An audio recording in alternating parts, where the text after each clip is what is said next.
Good morning, one and all. I am Professor Shreya Trivedi from AKDMC Jamnagar. Hope you all are fine in this pandemic situation.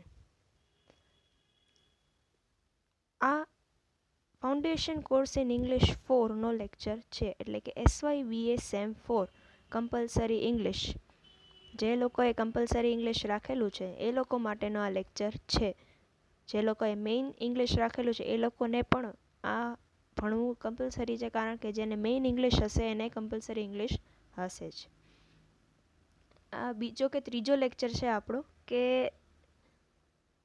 જેમાં આપણે પહેલા લેક્ચરમાં syllabus જોયું, કે syllabus એટલે કે આપણે ભણવાનું શું છે આ વખતે સેમેસ્ટર 4માં. એના પછીના એટલે ગઈકાલના લેક્ચરમાં આપણે જોયું કે આપણે પહેલો ગ્રામર ટોપિક ચાલુ કરેલો, જેનું નામ છે ડાયરેક્ટ અને ઇનડાયરેક્ટ સ્પીચ, જેને આપણે રિપોર્ટેડ સ્પીચ તરીકે પણ જાણીએ છીએ. જેમાં આપણે ડિસ્કશન કરવાનું ચાલુ કર્યું હતું સ્પીચથી, કે સ્પીચ શું છે, તો કે બોલી, વાણી. બરાબર. તો આ સ્પીચ જે છે એટલે શું, કે કોઈ પણ શબ્દ બોલેલા છે એને આપણે સ્પીચ કહીએ છીએ. હવે આ સ્પીચ જે છે એ બે પ્રકારની હોઈ શકે, ડાયરેક્ટ અને ઇનડાયરેક્ટ. ડાયરેક્ટ એટલે આપણે અહીંયા જોયું, direct speech repeats or quotes the exact words spoken by a person. Direct speech એટલે કે સામેવાળા વ્યક્તિએ જે પણ આપણને કીધું છે એને એ જ શબ્દોમાં રિપીટ કરીને પાછું બોલવું, that is called direct speech. The words which are used by the opposite person and we want to convey that message in that words only, then that is said to be the direct speech. Example: my friend said to me, I am late today. એટલે શું, મારા ફ્રેન્ડે મને કીધું હતું કે હું late થઈશ, હું લેટ છું આજે. હવે એ જ વસ્તુ જો ઇનડાયરેક્ટ સ્પીચની હોય તો indirect speech is also known as reported speech or indirect narration.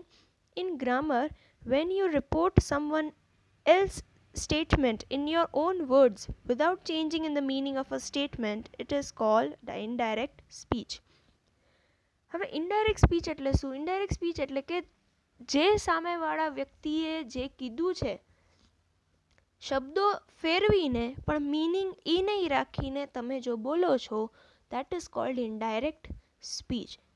Without changing the meaning and changing the words, if we want to convey the message of the opposite person or other person, then that speech is said to be the indirect or reported speech or indirect narration, જેને આપણે કહીએ છીએ. જેનું example, my friend told me, ઓલા જ એક્ઝામ્પલનું indirect narration થયું છે. my friend told me that he was late that day. હવે તમે કહેશો આમાં ઘણા બધા ફેરફાર થયા, કઈ રીતે થયા? તો એના માટેના અમુક રૂલ્સ એન્ડ રેગ્યુલેશન્સ છે કે જે આપણે આજે જોવાના રહેશે. ગ્રામર શીખવું હોય તો એની માટે રૂલ્સ એન્ડ રેગ્યુલેશન્સ પહેલાં શીખવું પડે, કારણ કે ગ્રામર મેથ્સ જેવું છે. મેથ્સમાં કેમ ફોર્મ્યુલાઝ વગર કંઈ થાય નહીં, એમ ગ્રામરમાં રૂલ્સ વગર કંઈ પણ પોસિબલ છે નહીં. તો આજે આપણે ડાયરેક્ટ ઇનડાયરેક્ટ સ્પીચના અમુક રૂલ્સ જોઈએ. Change in the tense. પહેલાં તો રિપોર્ટિંગ વર્બ તરીકે સેડનું સેડ જ થશે, તથા સેડ ટુનું ટોલ્ડ કરવું. જ્યારે ડાયરેક્ટ સ્પીચમાં સેડ હોય, જેમ આપણે અહીંયા જોયું કે ડાયરેક્ટ સ્પીચમાં my friend said to me છે. હવે જ્યારે આમાં સેડ ટુની જગ્યાએ ખાલી સેડ મી હોય ને, તો આપણે એનું એ જ સેડ જ રાખવાનું. અને જો સેડ ટુ હોય તો જો તમે અહીંયા ટોલ્ડ થઈ ગયું. એટલે રિપોર્ટિંગ વર્બ એટલે કે આગળ જે સેડ ઓર સેડ ટુ હોય, તો સેડ હોય તો સેડ જ રાખવાનું, સેડ ટુ હોય તો ટોલ્ડ રાખવાનું. આ ઉપરાંત વાક્યમાં રહેલા ભાવ મુજબ ટોલ્ડ ઉપરાંત સ્ટેટેડ, આન્સર્ડ, રિપ્લાઇડ જેવા વર્બ્સ પણ વાપરી શકાય છે. ટોલ્ડ જગ્યાએ આપણે સપોઝ કોઈ આન્સર આપે છે તમારા ક્વેશ્ચનનો તો આન્સર્ડ કહી શકી, બરાબર. રિપ્લાય આપે છે તો રિપ્લાઇડ કહી શકી, બરાબર, સ્ટેટમેન્ટ આપે છે તો આપણે સ્ટેટેડ કહી શકીએ. એટલે એ અકોર્ડિંગલી વાક્યના ભાવ મુજબ બધું ફેરફાર થશે. કંજંક્શન તરીકે ધેટ વાપરવું સેન્ટેન્સ જોઈન કરવા માટે, એટલે કે જે ડાયરેક્ટ સ્પીચ, હવે અમે પહેલાં જ કીધું કે ડાયરેક્ટ સ્પીચ હંમેશા ઇન્વર્ટેડ કોમાઝમાં હોય છે. હવે ઇનડાયરેક્ટ સ્પીચ, એનું કારણ મેં તમને આઈ થિંક કહી દીધું કે ડાયરેક્ટ સ્પીચ આપણે ઇન્વર્ટેડ કોમામાં શું કામ હોય છે, કારણ કે આપણે, તમને ખબર છે અત્યારના બધા કોટ કરીને કહે છે, મીન્સ આમ બે આંગળી કરીને કોટ કરીને આમ સમજાવે. મીન્સ વોટ, કે એને એ જ શબ્દો જે છે એ રિપીટ કરીને કીધા છે, એટલે કોટ કરીને કીધું, એટલે ઇન્વર્ટેડ કોમામાં કીધું. ઇનડાયરેક્ટ સ્પીચ એટલે શું, કે મિનિંગ એ નહીં રહી છે, શબ્દમાં ફેરફાર છે, તો ઇન્વર્ટેડ કોમા નીકળી જશે. તો ઇન્વર્ટેડ કોમા કાઢવા માટે, એટલે કે સેન્ટેન્સ જોઈન જ્યારે કરવું છે આપણે આગળનું સેન્ટેન્સ, ત્યારે એક કંજંક્શન ધેટ લગાડીએ છીએ. કોમા તથા ઇન્વર્ટેડ કોમા દૂર થાય છે. ટેન્સીસ, પ્રોનાઉન્સ તથા સ્પેશિયલ વર્ડ્સને લગતા ફેરફારો નિયમાનુસાર થશે.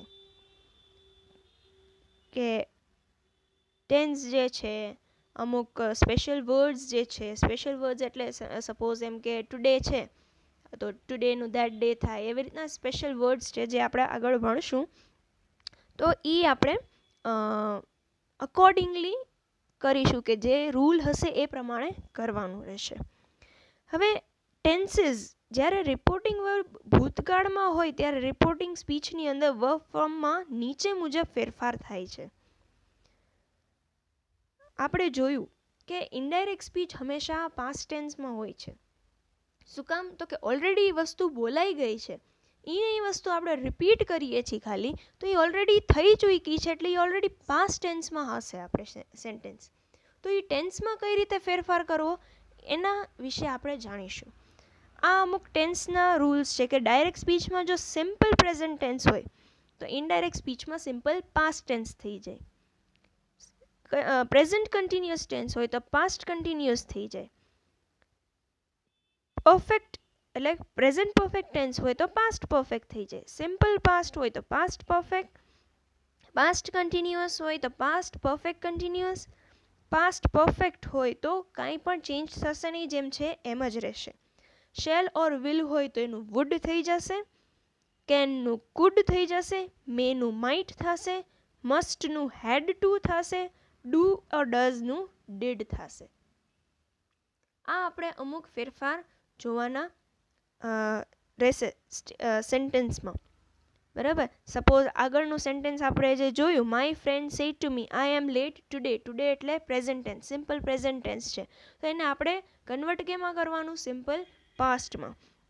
એટલે માય ફ્રેન્ડ ટોલ્ડ મી થશે. શું કામ, તો કે સેડ ટુ છે આગળ, જો તમે સેડ ટુ છે એટલે અહીંયા ટોલ્ડ થશે, ટોલ્ડ મી ધેટ. પછી આઈ એટલે કોણ, તો કે માય ફ્રેન્ડ, એટલે અહીંયા શું થઈ જશે, હી. પછી એમનું વોઝ લેટ ટુડેનું ધેટ ડે, એટલે my friend told me that he was late that day. ફરી એકવાર પાછું રિપીટ કરીએ કે રિપોર્ટિંગ વર્બ તરીકે સેડ હોય તો સેડ રાખવાનું, સેડ ટુ હોય તો ટોલ્ડ રાખવાનું, અને વાક્યમાં જે ભાવ રહેલો છે એ ભાવ મુજબ, એટલે કે સ્ટેટમેન્ટ હોય તો સ્ટેટેડ કરવાનું, રિપ્લાય હોય તો રિપ્લાઇડ કરવાનું, આન્સર હોય તો આન્સર્ડ કરવાનું. એવું પણ આપણે ટોલ્ડની જગ્યાએ વાપરી શકીએ છીએ. કંજંક્શન તરીકે ધેટ વાપરવાનું, ઇન્વર્ટેડ કોમાસ કાઢી નાખવાના, કોમા અને ઇન્વર્ટેડ કોમા, કારણ કે ઇનડાયરેક્ટ સ્પીચમાં આપણે કન્વર્ટ કરીએ છીએ અને એટલે જ આપણે ધેટથી સેન્ટેન્સ જોડીએ છીએ. એના પછી ટેન્સીસ, પ્રોનાઉન્સ અને સ્પેશિયલ વર્બ્સ અમુક નિયમ અનુસાર, એટલે કે according to rules and regulations A change થશે. ટેન્સીસ કઈ રીતે ચેન્જ થશે, તો કે સિમ્પલ પ્રેઝન્ટ છે એ સિમ્પલ પાસ્ટ થઈ જશે, પ્રેઝન્ટ કન્ટિન્યુઅસ છે તો એ પાસ્ટ કન્ટિન્યુઅસ થઈ જશે, પ્રેઝન્ટ પરફેક્ટ છે તો પાસ્ટ પરફેક્ટ થઈ જશે, સિમ્પલ પાસ્ટ છે તો પાસ્ટ પરફેક્ટ, પાસ્ટ કન્ટિન્યુઅસ છે તો past perfect continuous, past perfect છે તો એમાં કોઈ પણ ચેન્જ રહેશે નહીં. શેલ ઓર વિલનું વુડ, કેનનું કુડ, મેનું માઇટ, મસ્ટનું હેડ ટુ, ડુ ઓર ડઝનું ડીડ. આઈ હોપ તમને થોડું ઘણું સમજાણું છે. આગળ હજી ઘણું બધું આપણે રૂલ્સ એન્ડ રેગ્યુલેશન્સ ભણવાના છે. ગ્રામરની તમે વારંવાર પ્રેક્ટિસ કરવાનું હું કીધે રાખું છું, કારણ કે ગ્રામર એક એવી વસ્તુ છે, જેમ મેં પહેલાં પણ કીધું કે મેથ્સની જેમ છે. મેથ્સ કેમ ફોર્મ્યુલા બેઝડ છે, આમાં રૂલ્સ એન્ડ રેગ્યુલેશન બેઝડ છે. એટલે તમે વારંવાર પ્રેક્ટિસ કરશો તો જ તમને સમજાશે.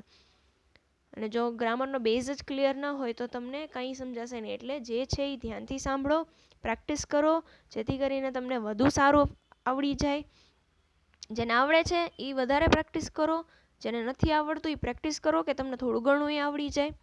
Okay, and yes, don't forget to comment your name and roll number in the comment section. ભૂલ્યા વગર તમારું નામ અને રોલ નંબર તમારા કમેન્ટ્સ સેક્શનમાં લખો, જેથી કરીને તમને ઇન્ટરનલ માર્ક્સ મળી શકશે. So we will meet tomorrow. We will continue with this. Till then, have a good day. Be safe. And yes, we will meet tomorrow. Thank you and have a nice day.